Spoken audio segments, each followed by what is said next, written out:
Hello, my name's Angus from LIARS. I'm here with the Sowingclub from Hell, and I just want to let you know a few things. I understand that initially, to begin the group, you guys were talking about the album cover from my second album, which is called They Were Wrong So We Drowned, which is a tapestry.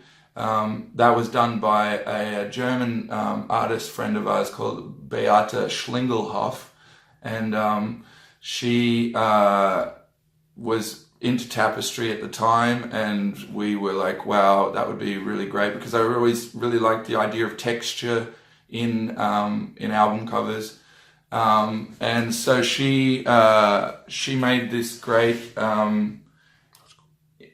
image, and then to be honest, I really fell in love with the reverse side of it. I don't know if you guys have had much fun with that, but when you do a tapestry, you have the picture on the one side, but then on the back side is all the rough tied up bits, and I actually think that side is the really great side. So don't feel bad if your front cover isn't great, because the back is probably really good.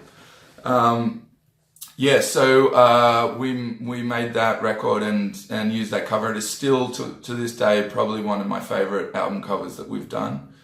And I've been asked to suggest an album for you guys to maybe listen to or be inspired by when you're doing your sewing from hell. And I'm choosing a band that's not all that well known. They're called C Average, which is obviously the idea of not doing super well at school. And they're from the northwest of the US, and they have a record called C Average. And it's mostly heavy drums and bass. There's a particular track that I always play, which is actually the theme song from Flash Gordon, the movie, Ming's theme, which they make super heavy, and I really enjoy that. So hopefully you guys can find that on vinyl so you can play it while you're sewing.